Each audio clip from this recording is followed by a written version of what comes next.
Hi everyone, how are you doing? Hope you're all good. This is Amanda. It's the 15th of March 2022 and we are going to talk in this video a little bit about the shadow self, what it is, how we maybe navigate integrating it, healing aspects of it, living with it, and we're just going to dive straight into it. Have to say, over the last 24 hours, I've had a lot of procrastination and also perfectionism coming up with regard to this video, both of which were self-saboteur energies coming in, because this is just such a huge body of work. And there are many people that have looked at it in the past. There is a wealth of information already out there on it. And it's sort of like, well, where do I start? Where do I start?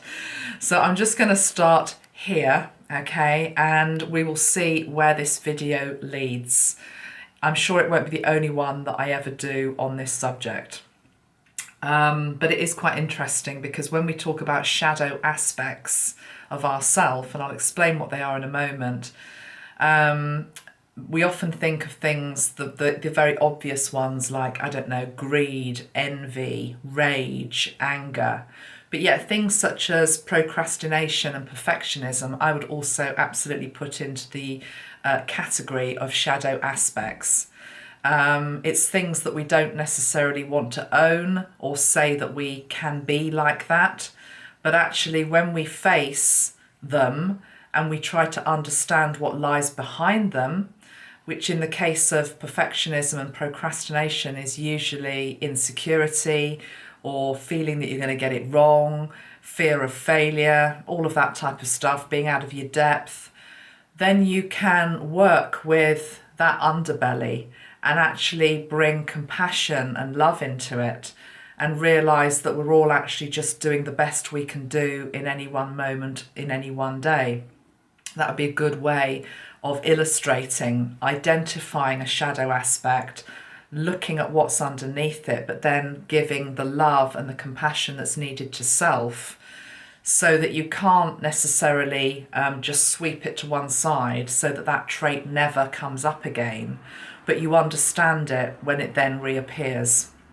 So, the shadow and what's it all about? Where do I start? Where I'm going to start is I've just basically done a little bit of meditation myself, and I used the Midnight Indigo spray, which I will talk about separately in a moment. It's one of the sprays that we sell.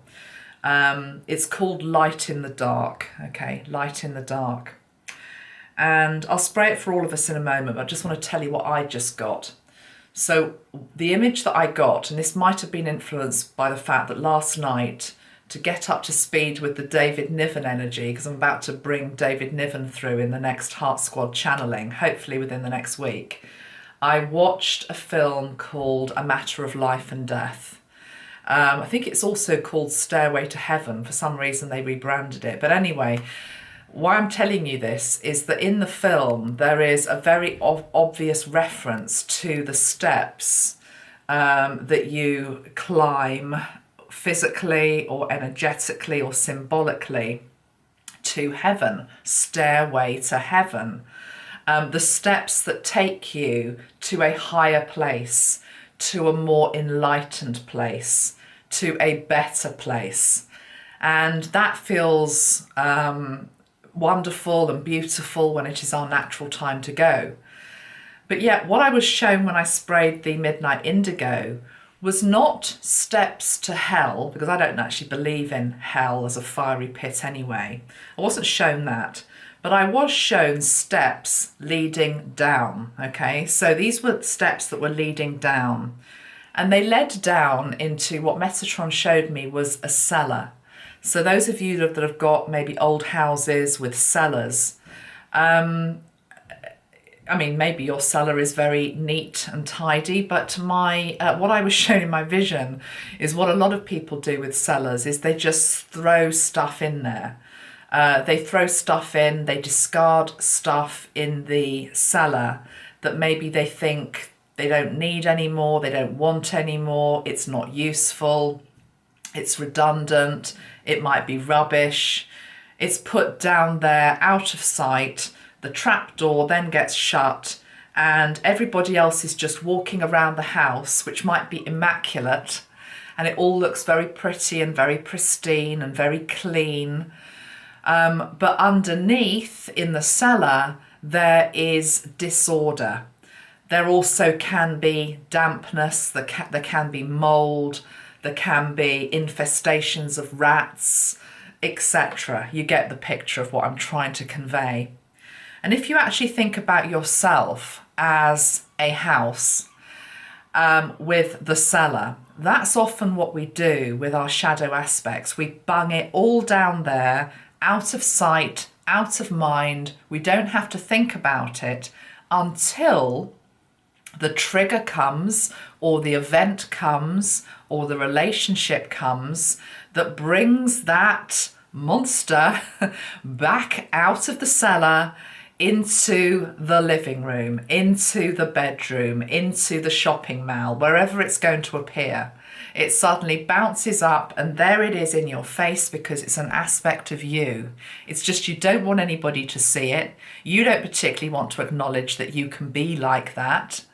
But because it's been left unattended, gathering dust and goodness knows what else, it screams for attention, and it will get attention through the only way that it knows how, which is by shouting loudly, often in very inappropriate settings, which is where you can get, blow-ups of anger that come from nowhere, and it's like, well, where did that come from? Why did I react like that in that particular moment? Is because of these buried shadow aspects of our being that, as I say, have been left unattended. So let's look at it, and I'm going to use a few card decks as well to illustrate this. And it's also quite interesting, the spiritual energies that are coming to assist in this particular video, because it's not just Metatron, and I didn't actually want it to just be Metatron. And the reason for that is that I run training on Archangel Metatron, and within that we talk about light and shadow, and I don't want to disrespect people that pay for that work, because that is a body of work that I do, and I will be adding to actually within the level 1 courses and level 2 at some point soon.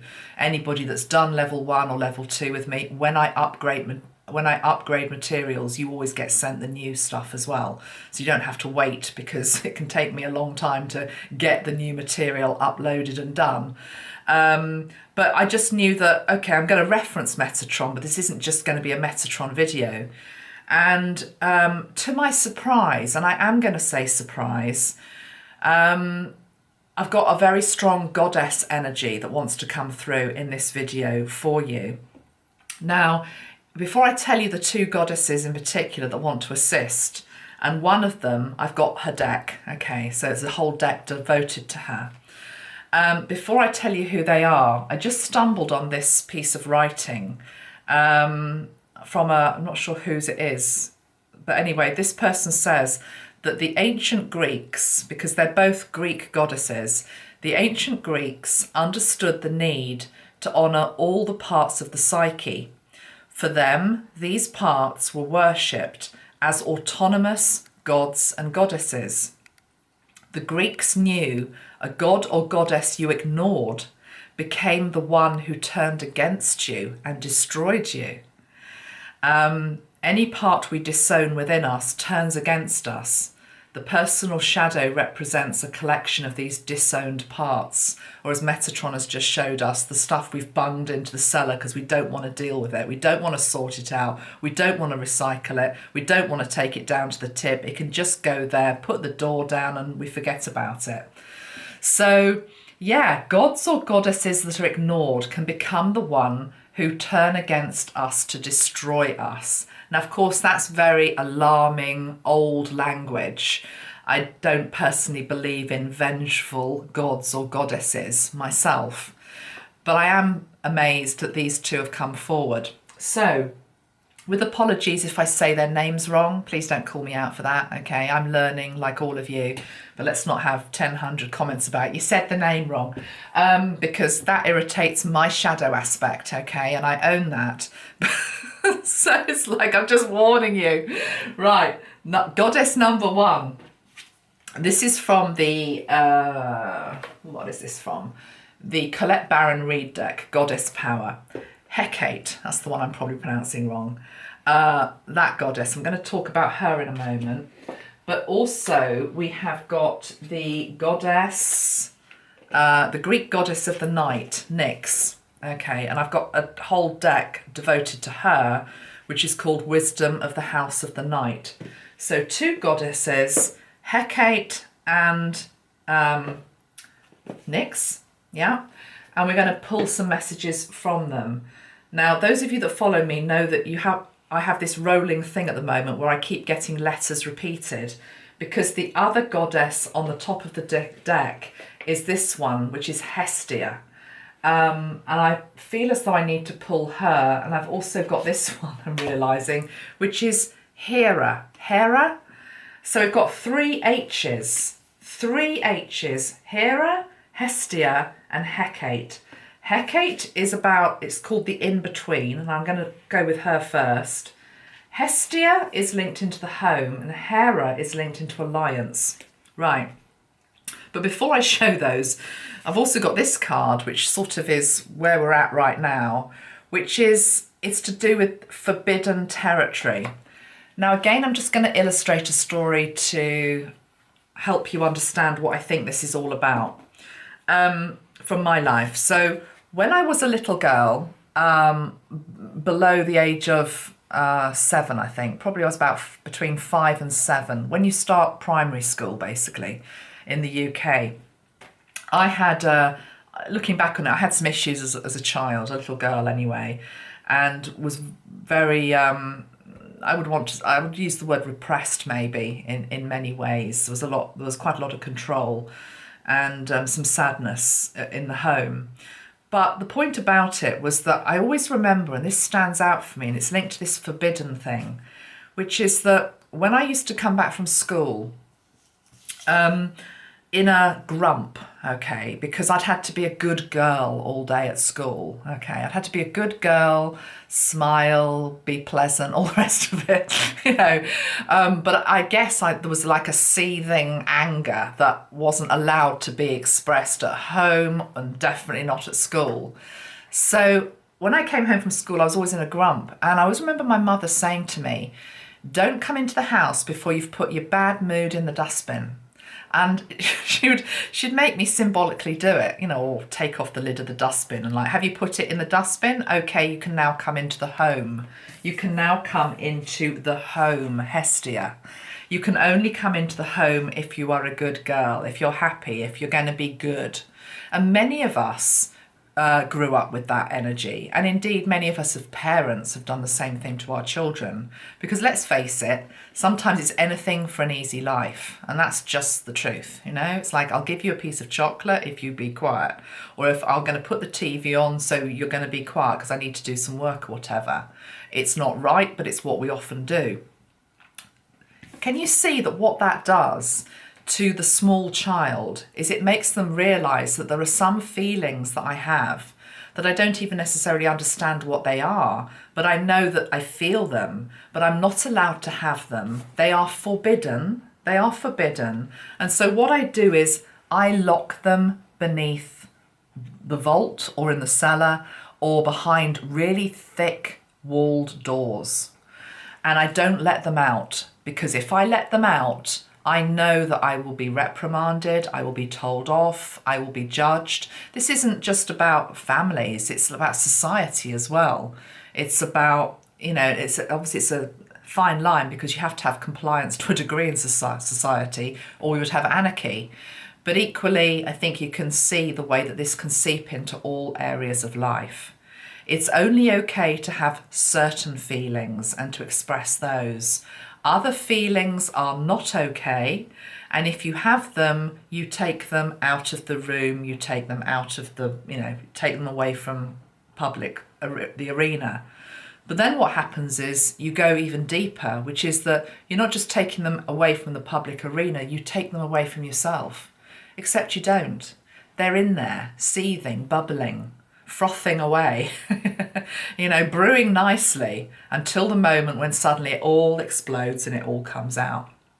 And that's what we want to try and avoid, obviously. And it's the work of, that is what shadow work is about. This website, actually, I will just give this guy a shout out. I don't know who it is, but he's got some good writing on here. He's called scottjeffrey.com, okay? Because he also makes the comparison with Robert Louis Stevenson's Dr. Jekyll and Hyde. And he says here, Dr. Jekyll was a respectable gentleman, the good, conscious side of our personality, who took a potion to separate out his darker impulses, to create a creature free of conscience named Mr. Hyde, the personal shadow. But Dr. Jekyll could not control the actions of his darker half, leading him to commit unscrupulous acts, including murder. Such is the fate, although often not so severe, of anyone who denies his or her shadow. So I never actually read Jekyll and Hyde. I know it's one of the key books that a lot of teenagers in the UK have to read for GCSE English literature, or maybe even A-level English literature.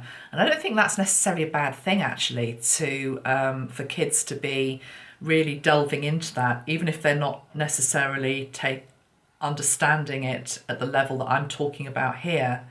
It's the same thing about, you know, it's interesting with teenagers, and I remember back to my teenage days as well, whereby you can often explore darker themes, and actually it's a less harmful way of doing so than actually going out and obviously doing the things yourself.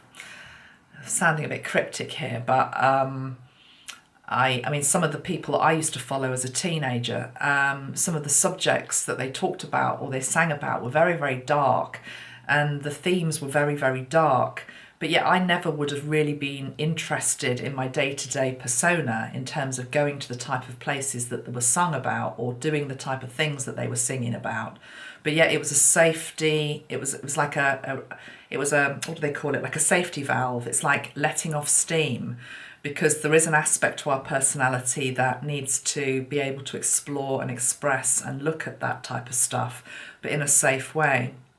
And actually the advent of a lot of these, for want of a better word, slightly heavier, darker themed shows, particularly that younger people are very interested in, isn't necessarily a bad thing, because it serves that cause. Again, I've never watched them, but I'm being shown something like the Twilight series as an example, whole vampire thing, you know. So let's get back though to the teaching, and I think I'd like to say a little bit about this goddess, Hecate, and this card, the In-Between. Okay, Hecate and the In-Between. So I'm going to go to Colette Baron Reid's book here, and she says that by choosing this card, this is the energy we're in here, you are standing in the liminal spaces between what was and what will be, who you have been and who you are becoming. The Greek goddess of crossroads and the in-between, Hecate, welcomes you to her domain and reminds you that neither place is your home. So you're not at home in what was, you're not at home in what will be. You're being tasked to carefully choose the direction of your thoughts, feelings, beliefs, and actions. It's basically about being stuck between two worlds sometimes, unable to go back to the way things were and afraid to move forward. And that's something that Metatron kept showing me linked into this, which is he kept showing me the Vesica Pisces symbol. So we know the Vesica Pisces, okay, which is the two interlinking circles. And what I'm being shown here is that one of the circles represents our shadow, and one circle represents our light. And in the middle, of course, is the energy of birth, of creation, the new way. And I'm just referencing different things here, and then we'll pull some cards, but this is something that really struck me. Now, where was the bit that I was really interested in? I'm just going to have to read you this. This is one of my favourite books on this subject. It's Dark Nights of the Soul by Thomas More. If you've got the book, I'm reading page 80 to 81. I'm just reading this bit of it. Because this talks about this particular goddess Hecate as well. I mean, this is how it was all coming together before I came on camera. I was just like pulling different bits and books and opening them at pages, which is what I did with this. And it's like, oh, okay, this is also about Hecate, is it? And I've just pulled her card. Okay, what does this say about this? Right, let me read it to you. So it says that Hecate is a lunar spirit, okay? A soft source of strength when life is thick with feeling and there seems to be no way out of confusion. The patroness of your darkness doesn't shed brilliant light on your problems. Instead, her torch gives you hints, intimations and suggestions. And after a while, you may feel comfortable with the wafer-thin intuitions that you experience.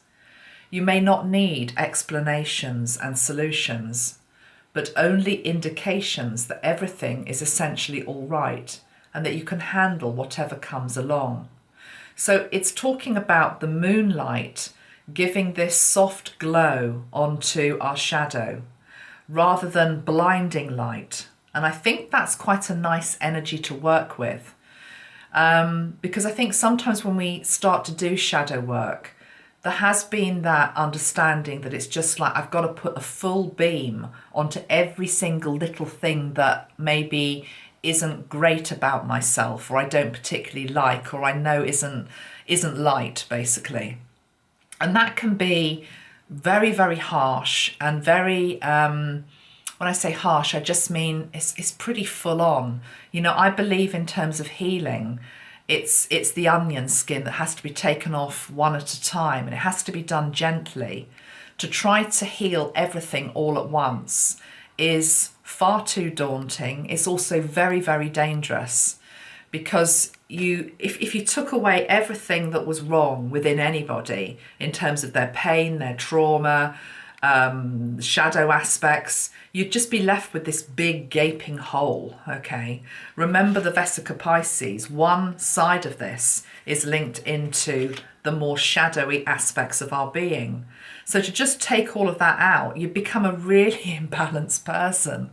And so it's much better to do it gently. So Hecate, bringing in the moonlight, soft glow, a soft torch, to literally just imagine what Metatron said about the cellar, to lift the cellar door and just to have a little peer. What's down there? What catches my eye straight away? Is it my greed? Is it my envy? Is it my rage? Is it my neediness? Is it my codependency? Is it my jealousy? I don't know, whatever it is, whatever the things are that you first note, that's the thing that first needs attention. And to get to an understanding of, okay, why am I so greedy in certain situations? Whether it's to do with food, whether it's to do with purchasing things, acquiring things. But, you know, with regard to food, which is a big one for a lot of people, you know, what lies behind greed? That the answer to that can be varied, and you have to be able to reflect, meditate, journal, think about what that could be. You know, you go into your higher self and you think about what that could be. You ask for signs for spirit. You ask for it to, the torch that's illuminated the greed. Okay, what lies behind that? And normally it could be anything, but it will often be around the theme of lack of self-love, lack of self-worth, poverty consciousness maybe, the energy of lack, survival fear, you know, true survival fear. It's interesting often when we go through transition and upgrade on our path, and that can be a very wobbly journey. It can be, you know, the ladder can be shaking as you are climbing the rungs.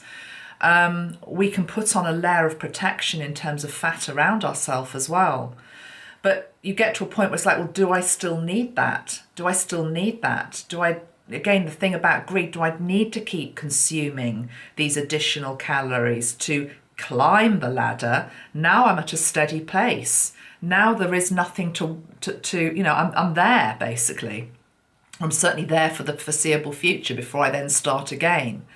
You got to all the time dig in terms of, okay, I've identified greed or I've identified envy, but what lies behind it?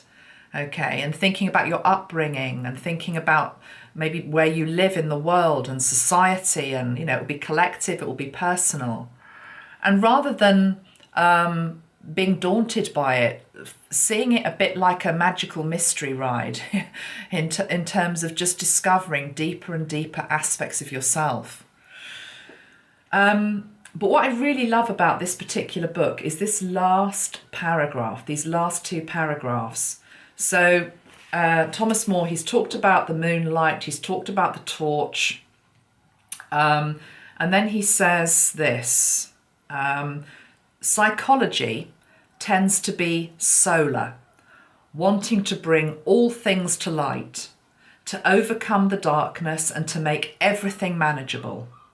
It wants to banish darkness with any means at its disposal, but no one needs such a harsh cleansing and brightening. It would be better, this is interesting, it would be better to be deepened and darkened by an experience of the night. You would then become more complex, more interesting, less one-dimensional. And these next lines I'm about to read are really important, I think. You can see that the point of staying in the dark is not to trick it into making you brilliant and germ-free, but to make you a more interesting person and to give you a more fascinating life. In therapeutic times like ours, these goals may seem odd, but they are ultimately more humane. Rather than giving you a spotless, well-adjusted personality, they give you substance. You become a person worth knowing, worth listening to, and worth loving in all your dimensions. I think that is so profound, because I think that's been the danger with a lot of shadow work, which is like, let's just become spotlessly clean, you know, like squeaky Brady Bunch, you know. God, I can't imagine anything more dull, personally. You know, I really can't. Because part of being human is the complexities of what makes us human. And part of what is about being human is having the shadow and the light. Now, that doesn't mean it's like, okay, aren't I fascinating because I'm a real greedy pig or I'm an angry, you know, road rager? No, that's not what's being said here. It's about trying to understand what makes you tick. Obviously getting on top of it so it's not going to hurt anybody else or you, but also seeing yourself as multifaceted in that way. That you can be the loving, compassionate friend. You can also be the arsehole from times to time, okay? And it's like both actually coexist within you, okay? What we want to be doing is we want to be bringing out the times when you're more the loving, compassionate friend. But equally, when you're going to be lesser than that, not to just keep beating yourself over the head with a broomstick and burying it again in that cellar.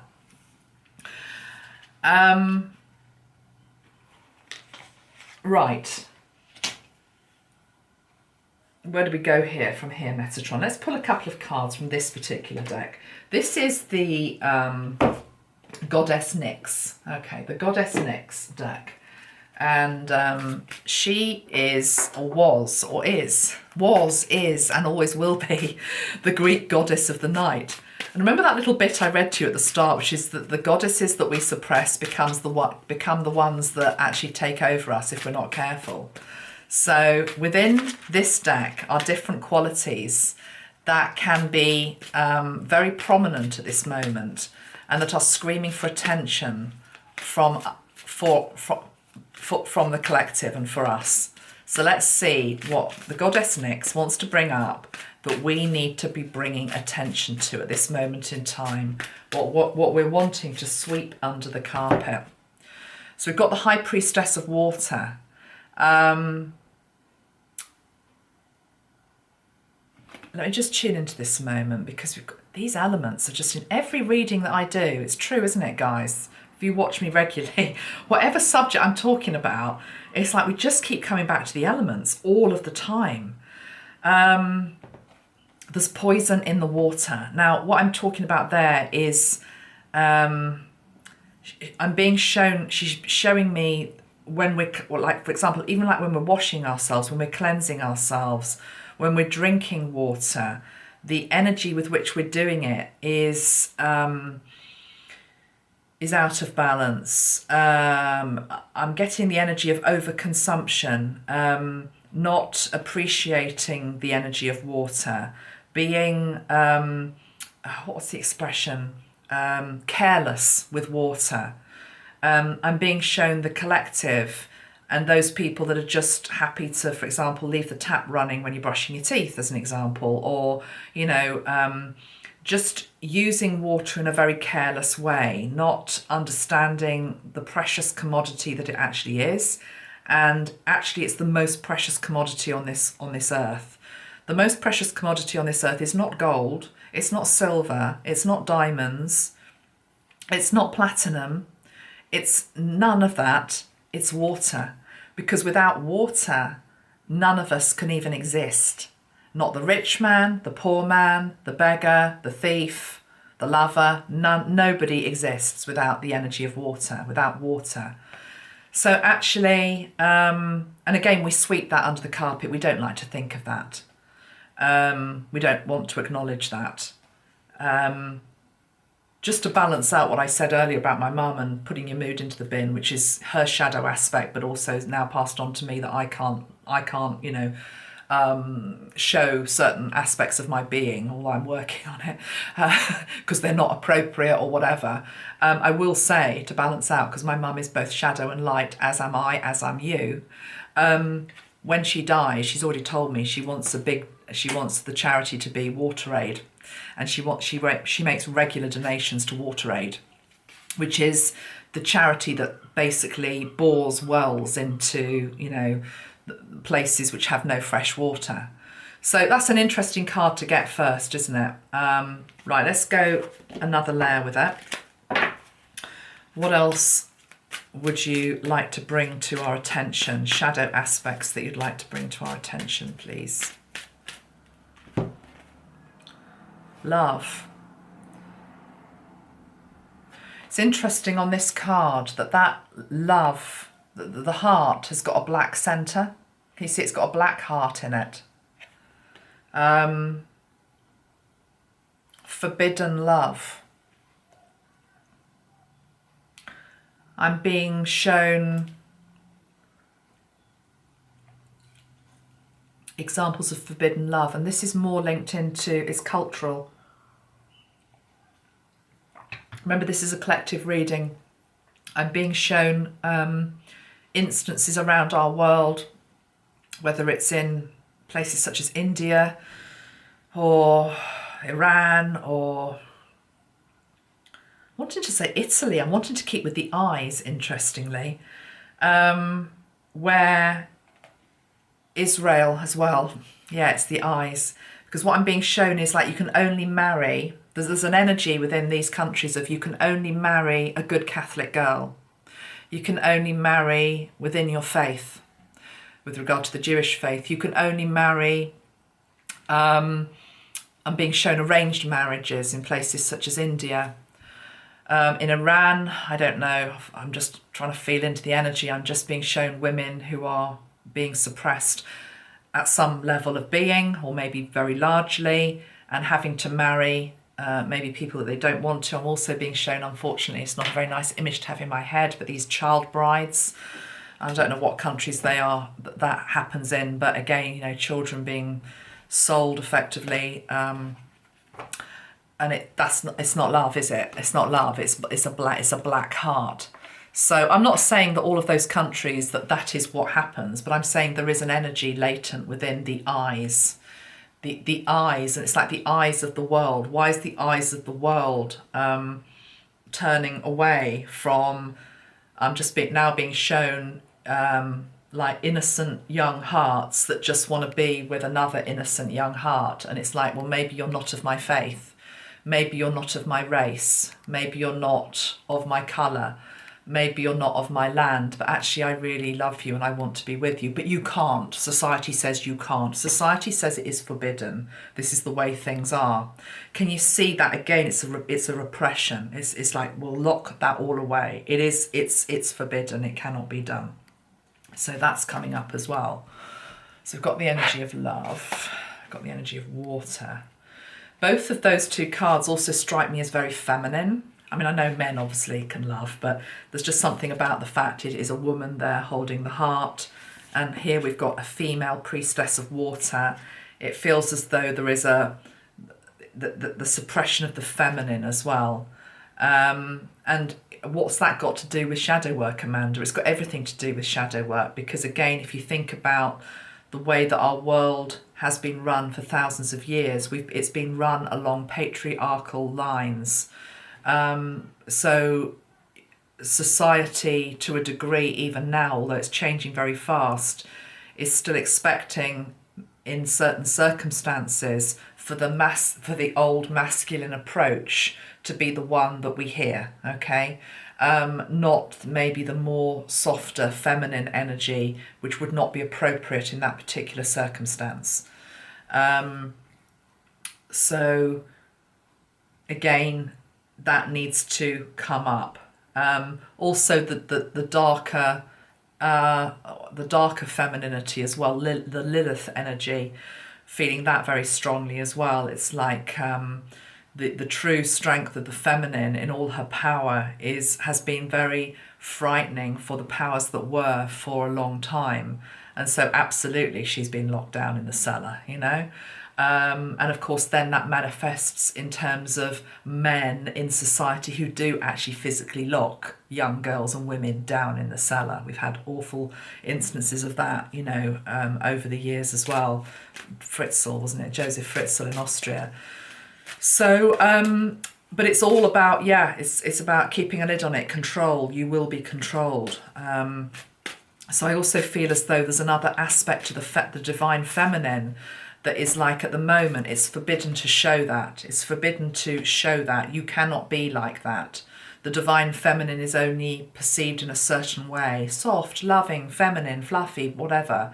But there's this other side which is just like raw and primal and fiery. And it's very Kali as well. It's very much like the Kali energy. And it's like, whoa, that's just too much. That's too much. Hold it back there. But it's like, no, look at it. Look at it.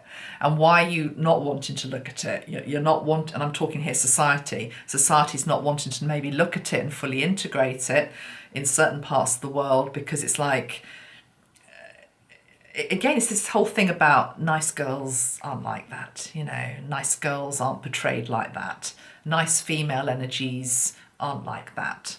It's that whole thing. And in the Christian tradition, it would be the whole, you know, the Mother Mary thing. It's like she's been so sanitized that, you know, she also will have had a side to her that was a little bit more, how did Thomas More describe it?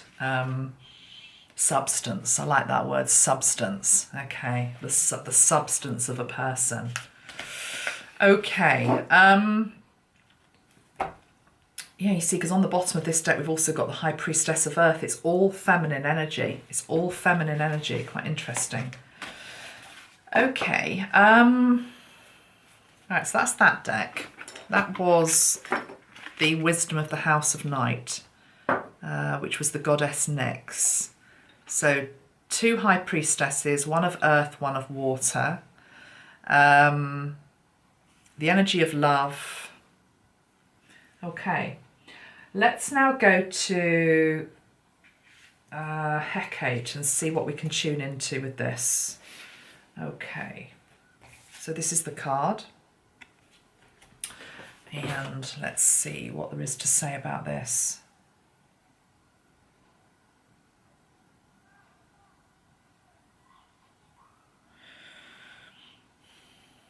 So this goddess offers you a sacred alignment. Make a move. It doesn't matter if you stumble or fall.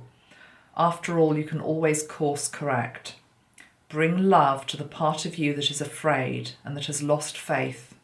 Remember, you are not alone, as the goddess Hecate will not abandon you in the dark, nor will you remain there for long. Consider as you move forward through life the sacred challenge of trusting the magic that makes this world and your part in it sing with meaning. Don't be afraid to step into the dark. Her torch will rise and show you the way out. So she's all about the in-between. The in-between. But I sort of want to put the in-between with the Vesica Pisces as well. Let me try and tune into this. I'm going to go back to the Indigo energy. Okay, so this one, I will just show you, there's 2 versions of it. It's the same spray, but we've just changed the bottles. So this is the new way that the bottles are going to be looking going forward with the etching on them. Okay, so I think they look great. So Midnight Indigo, light in the dark. I want to ask about the in-between. Metatron coming in as well here now. What is the next message, please, for the people watching? The in-between is the ultimate place of trust, is the ultimate place of letting go, is the ultimate place of not knowing, is the ultimate place of complete surrender, can be the ultimate place of fear, can also be and is the ultimate place of breakthrough.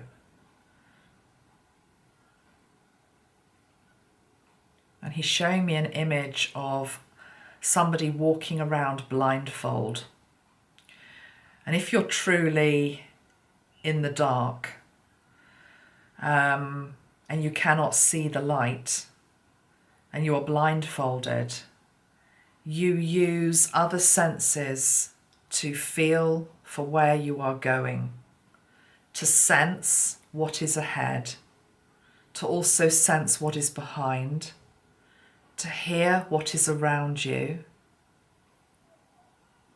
to catch the scent of differing energy, and to lead you back out to the light. He's saying that all of nature, of which you are part, has an inbuilt sensor to find the light, and that when you are in the in-between energy, which is the state of not knowing and being a bit like this blindfolded creature that doesn't know. You've left the past, you're not in the future, you're just in a limbo type state. This is where the true magic happens.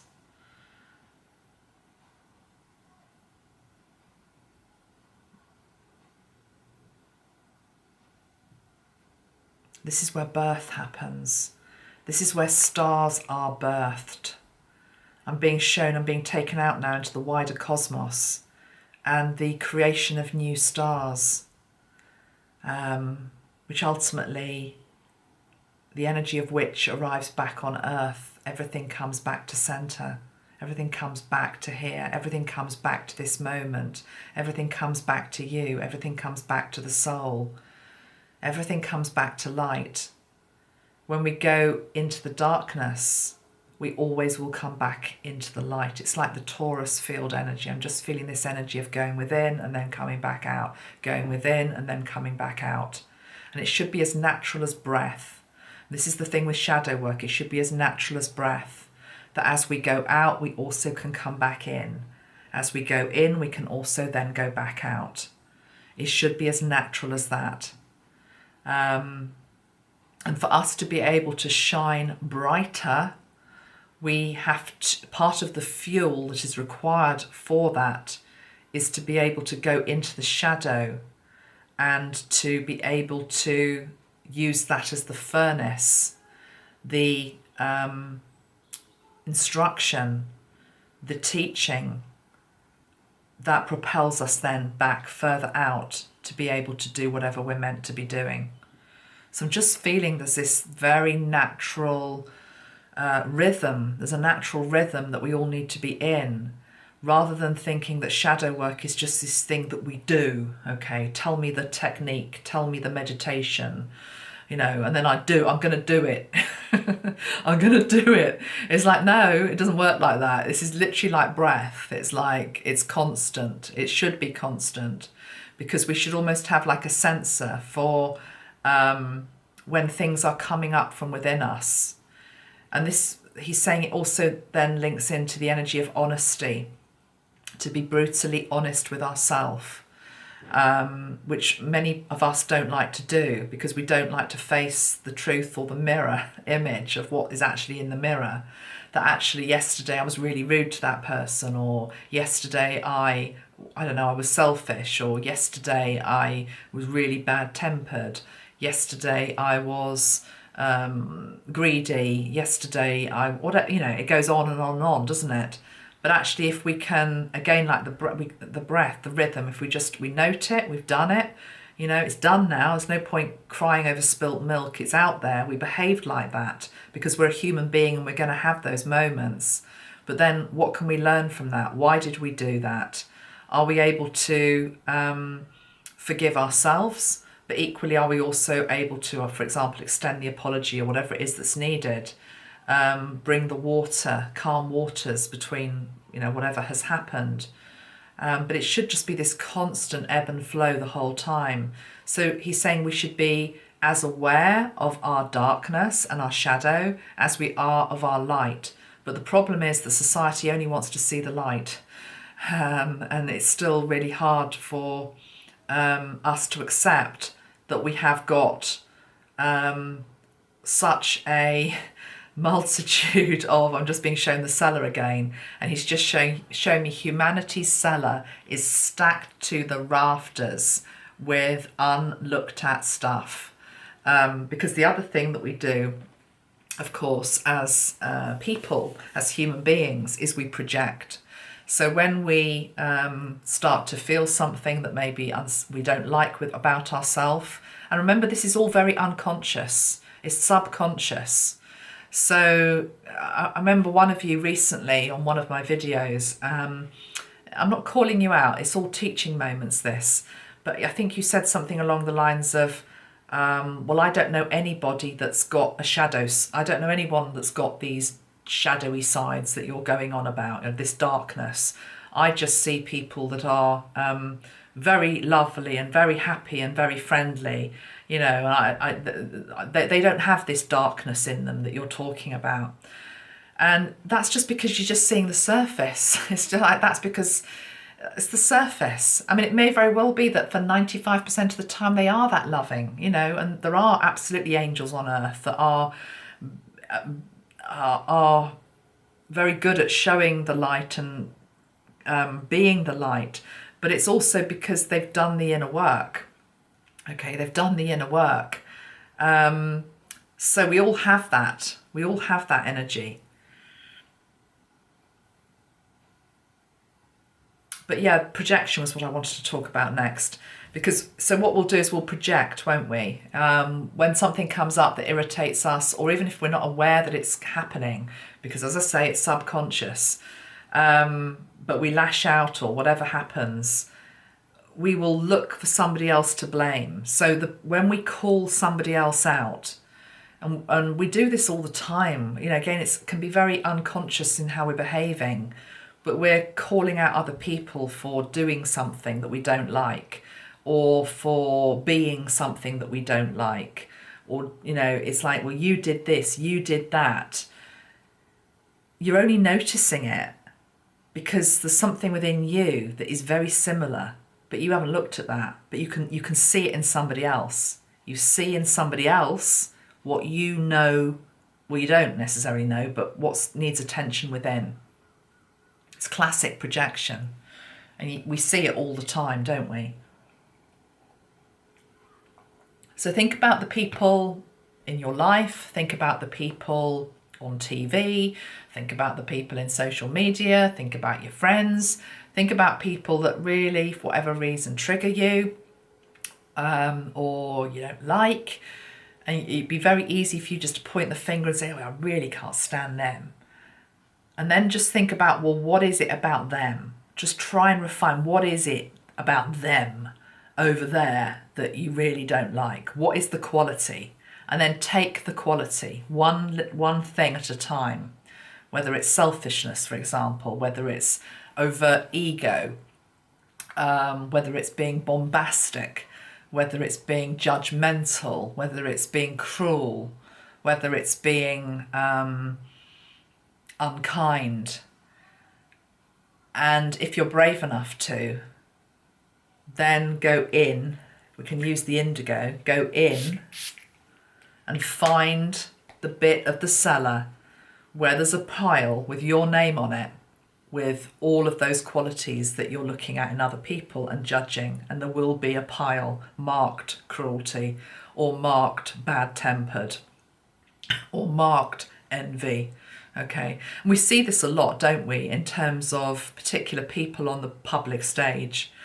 And those of us that are really trying to evolve and take this spiritual path seriously, we know that the people out there that we can't stand in terms of the public eye, they're there because they're representing big, huge chunks of the collective shadow that no one's done any work on. And so what you get is you get the caricature character coming onto the world stage, and everybody recoils in horror. It's like, oh my God, aren't they awful? Aren't they disgusting? Aren't they awful? All of that. Yeah, they may very well be. But within that person is all the piles of other people's unprocessed shadow and stuff that they have not looked at. So, you know, when we start to see it from that perspective, it starts to shift everything. Right, I just want to use this spray again. Let me just see what Metatron wants to say next. Indigo, light in the dark. What do you want to show me now, Metatron?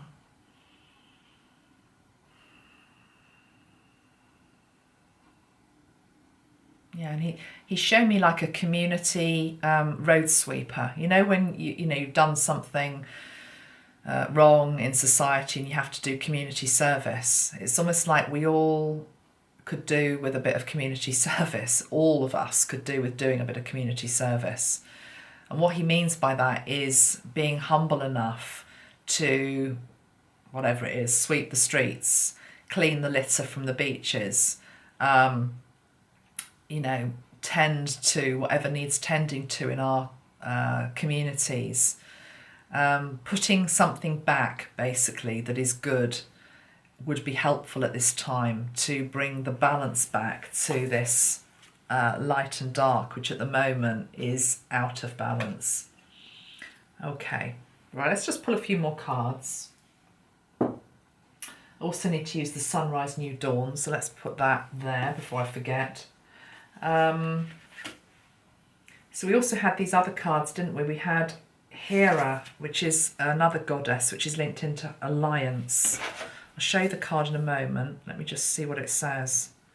So it says the Greek goddess Hera, wife of Zeus, knew intimately that positive alliances lead to great power.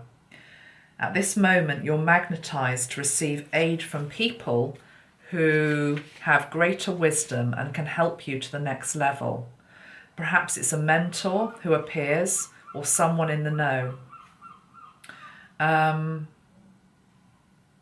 Right, now I'm more interested in the shadow aspect of this. So I'm going to get to this bit of the message because it says there is a feeling of unease that sets in when you are in an unhealthy power dynamic with another person. As a result, you may compete with and blame others for your discomfort, just as the goddess Hera did when faced with evidence of the many betrayals of her husband Zeus.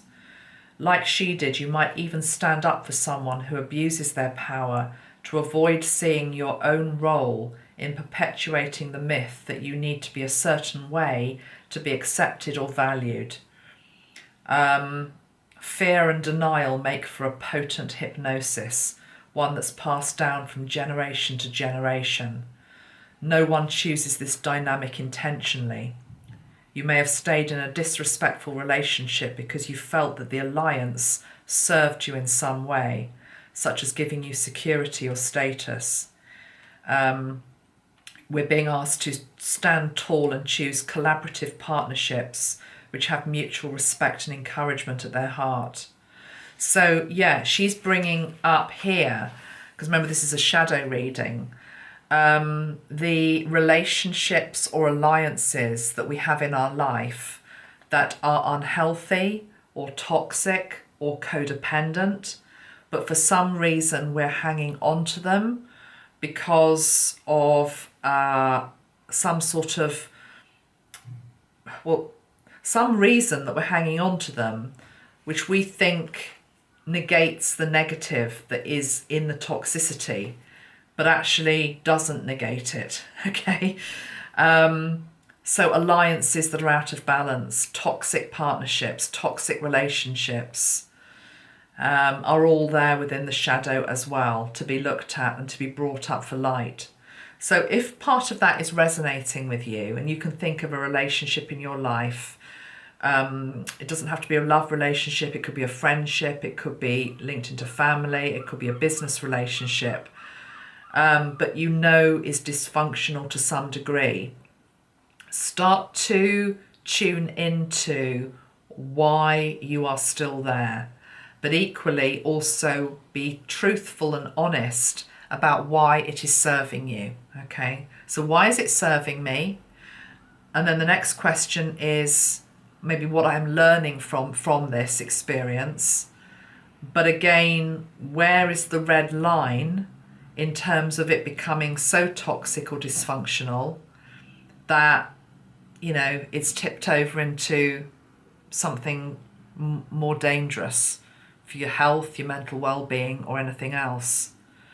So again, it's a good example of Metatron's thing about it's bunged down into the cellar, because we don't really want to look at it, because it sort of serves me at one level. I've got a roof over my head, but actually maybe I'm being beaten black or blue every night. You know, it's that type of, that's a very severe example, but there can be less severe examples of why maybe you stay in a job with an employer who doesn't respect you, who treats you like dirt, who never promotes you, who never recognises you, who never encourages your growth, who, I don't know, maybe rips off your ideas and takes them as their own. But yet you're still there because, you know, it's paying a wage. Let's just go with this example. It's paying a wage, it's keeping a roof over my head, so I'll put up with all of the other stuff. Even though it's making me ill, I'll put up with the rest of the stuff because I'm getting my wage.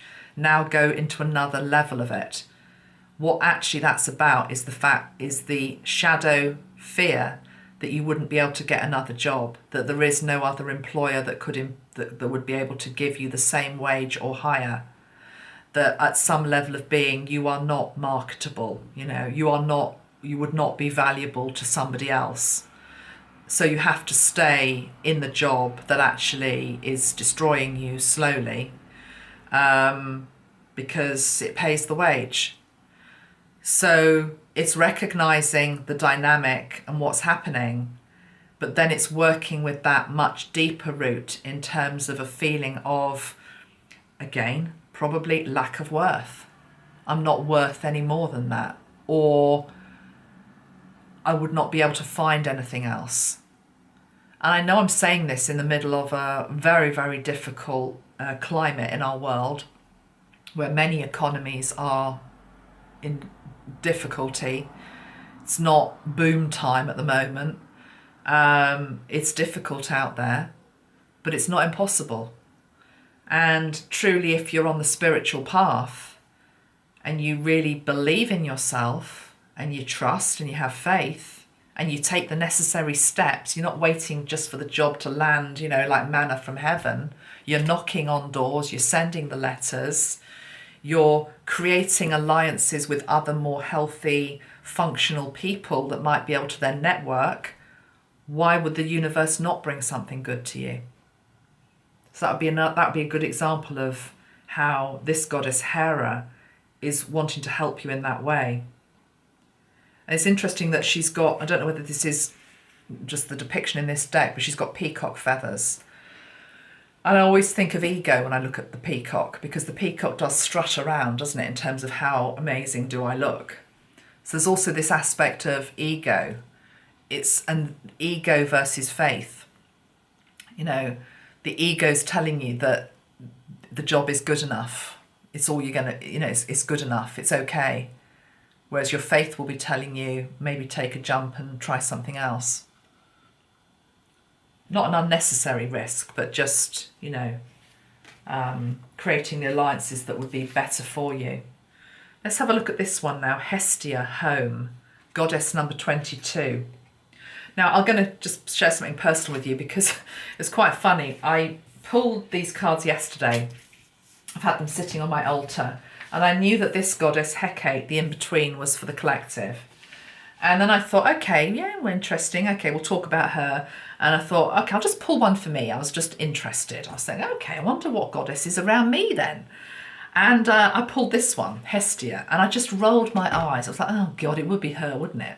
And that sounds terrible, but I'm being honest, because I was thinking, yeah. I know that one because I'm a Cancerian. Cancerian, it's always about the home. Okay, it's always about the home.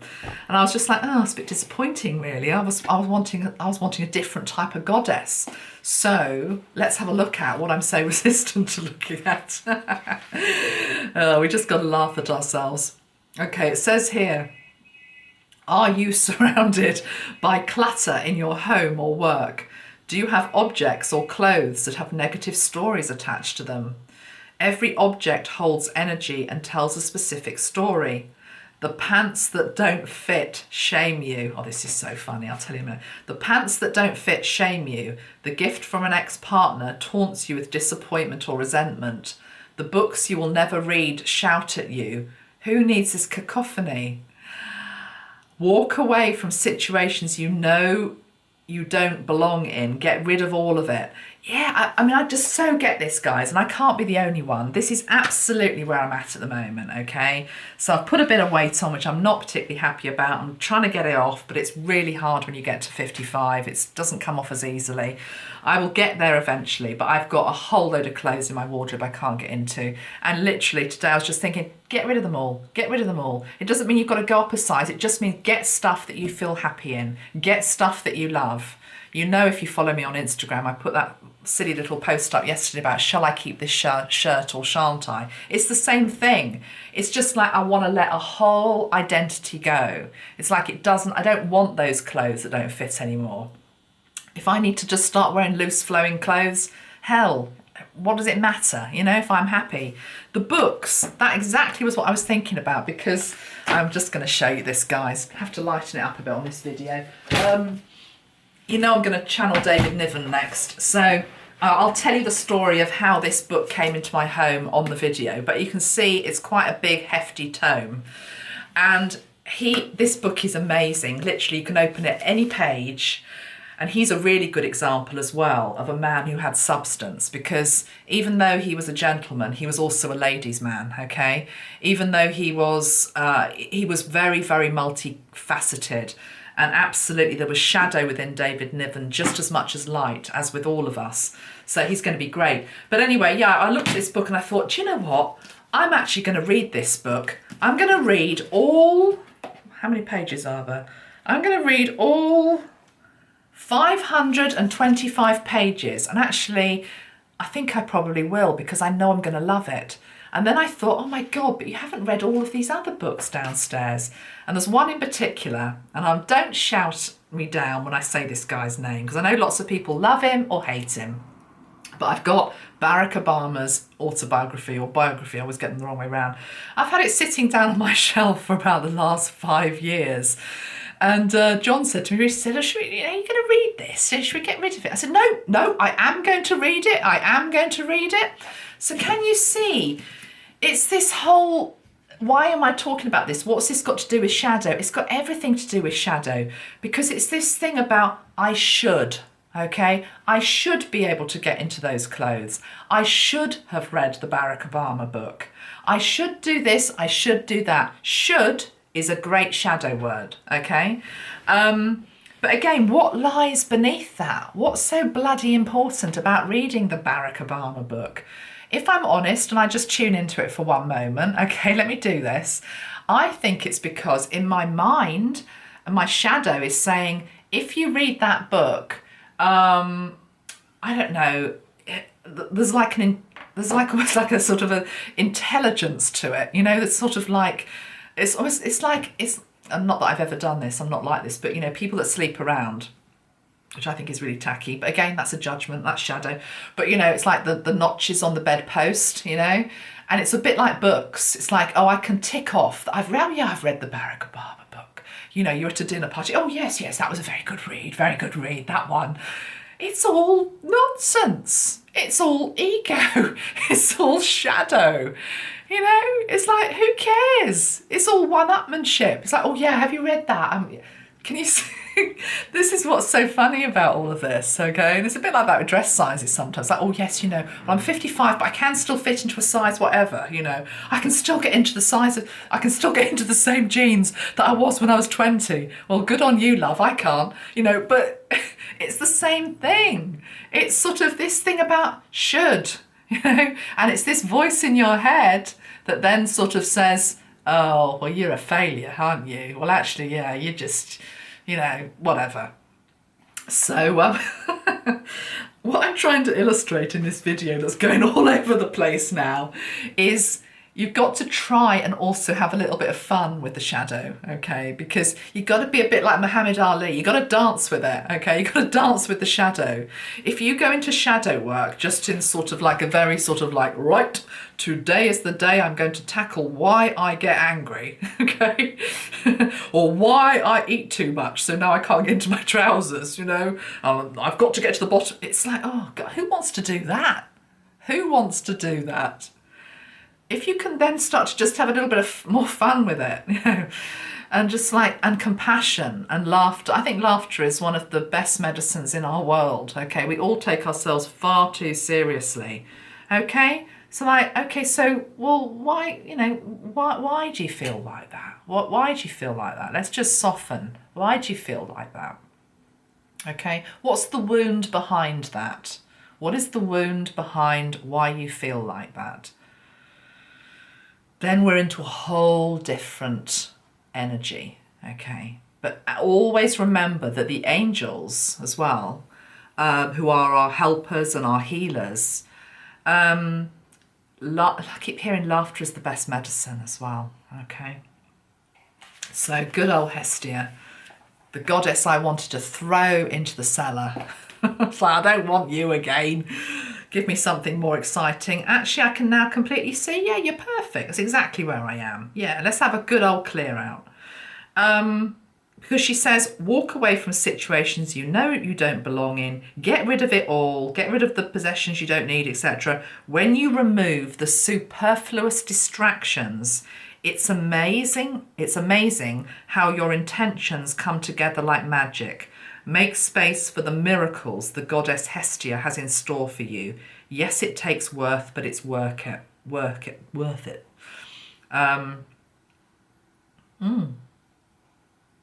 also the very important message with this particular goddess is the goddess Hestia reminds you that when you are at home in yourself, you are at home in the world.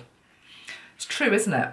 You know, if you're going to feel more at home with yourself and happier with yourself, wearing something flowing and not tight, that's a good thing, is it not? Okay. It's being at home with who you are. This is the thing about the shadow. It's having compassion for it, helping to heal the wounds that are there. But again, I just want this lighter, I'm saying lighter in terms of more light-hearted energy is so needed to deal with it as well. You know, going back to the little girl, 7-year-old girl, me, put your mood in the dustbin. You can't bring that in here. You know? Would it not have been better to have done a little, I don't know, silly dance or something, to have got all that out of myself before I came in? Make it into a game, make it into a bit of fun. You know, shake it out. Who did that song? Shake it out. Right, let's now use the Sunrise New Dawn spray, Archangel Metatron. This video has gone over an hour, so mustn't make it too much longer. I was only really bobbing in to introduce this subject, and I guess I've introduced it in my own way. Okay, Metatron, Sunrise New Dawn, new bottle, isn't that beautiful? So when we're prepared to really take the lid off and look at the stuff we don't really want to look at about ourselves, we actually get to this. We get to the new dawn, we get to the sunrise.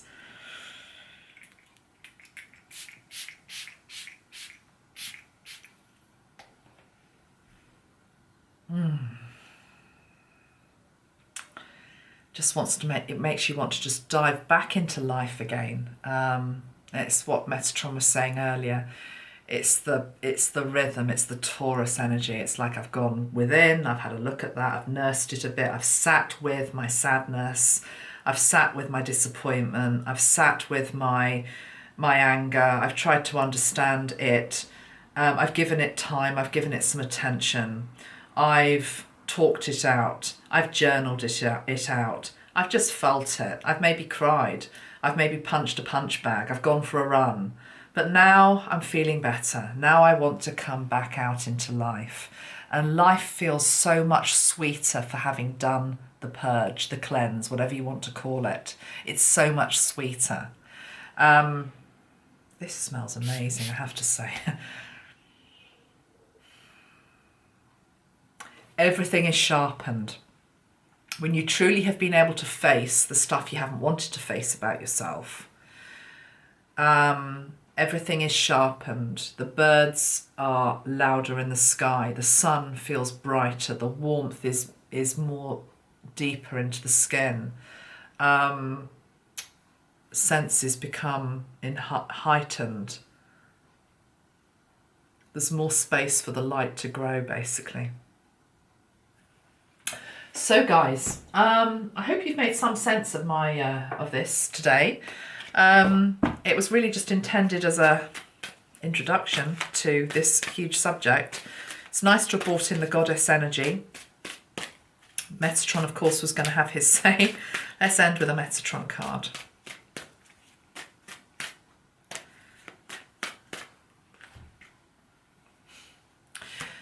Appropriate. And we've got this one on the bottom of the deck. How very appropriate are those two cards? It's safe to go into the void. It's safe to go into the void. You're not going to be sucked into a bottomless pit. It's actually where you find the light. It's where you find the light. You find the light in the darkness. And with the card of creation, we've got the Om symbol of creation in the center of the void, and then we've got the creation card itself, which is the flower of life. The message is very clear that to expand and to create more, you have to go into the darkness at some point. You have to go into those parts of yourself that you want to deny. And I'm being shown now creators, musicians, for example, who put their grief and their rage and their sense of injustice into the most extraordinary album that gets birthed. Or, terrible things that sometimes happen to us in life, maybe abuse that we've had, or grief, death would be another one. Grief, deep, deep grief. And again, it's almost like, well, sometimes I just want to try and keep the lid on it, because if I take the lid off it, I'm just going to be consumed by it. But actually taking the lid off it helps, and to sit with it, and to bring the light into it. There is stuff that can be created from that place of grief. That there've been the most extraordinary pieces of artwork and music that have been done from a place of deep grief. So that's, again, it's a whole other subject and a whole other video in its own right, grief. Let's just have a look at one other thing. Anger. If we look at anger as a shadow archetype, if we're brave enough to go into the void within ourselves and ask, what is anger's name? What is anger's name? What does it represent? What is it all about? And again, to sit with it, to give it space, to give it time, to give it a voice,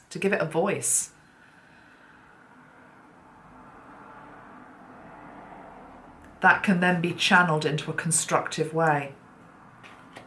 There can be a constructive outlet that doesn't harm anybody, and it doesn't harm you, because the thing with anger in particular is it can worm its way right into the deepest crevices of your psyche, and it can make you ill over months and years if it's never sat with, it's never asked what is actually wrong, and it's not released.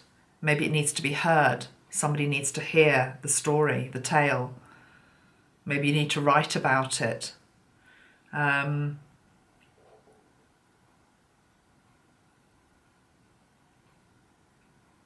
then it becomes the reverse. Rather than burrowing its way into your bones and your sinews and your muscles and your organs and affecting that over years, actually it finds its way out. It finds its way out of you, maybe through your voice, through channeling it in a different way. From what happened to you, for it to become a vehicle to help others. Sharing your stories. Yeah? But anyway, this card is a good one to maybe leave it with. Flower of life, creation, expansion in your life. To see shadow work and your shadow aspects as something that make you, back to the Vesica Pisces, the complete human being is not the squeaky clean Brady Bunch, germ-free, spotlessly clean, shiny, shiny, shiny. It doesn't exist. We're human beings. We're made up of lots of different conflicting emotions, thoughts, feelings, attributes, archetypes. And we need to be brave enough to sit with each one of them. That's really, for me, shadow work is particularly, it's about sitting with self, sitting with the quality that comes up. If you know you've reacted in a way that maybe wasn't your best half hour, reflect on it, sit with it. What was really going on in that moment? Did I maybe lash out actually because I'm just so tired? I'm so desperately tired. I'm so overburdened. I'm so, I don't know, fed up, whatever it is, I don't know. Find out what its true name really is. And then, of course, bring love into it. But I definitely encourage you to work with these goddesses, because they feel as though they're very supportive at this time. So yeah, we had Nyx, the goddess Nyx, who is the Greek goddess of the night. We had the Hector. Sorry, not Hector. I'm getting tired now. Hecate, the goddess of the in-between. And we had Hera, the goddess of alliance. And actually, I did shuffle this deck really, really well. But it is interesting. I've got card 20, 21 and 22 come out.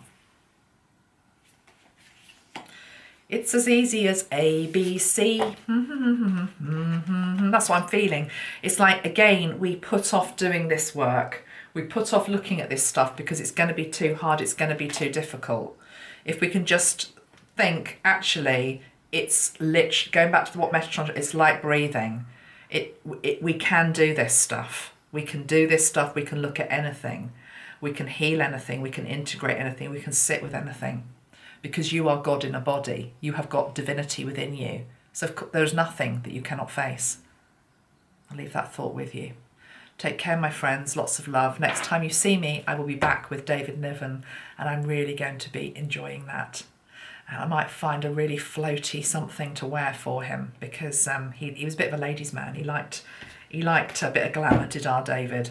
And actually one of you said, I think it was on, I don't know where it was, Facebook or Instagram, you said, I'm going to dress up for David Niven. And I thought that was such a great idea. Absolutely, let's do that. Let's have a bit of fun, you know.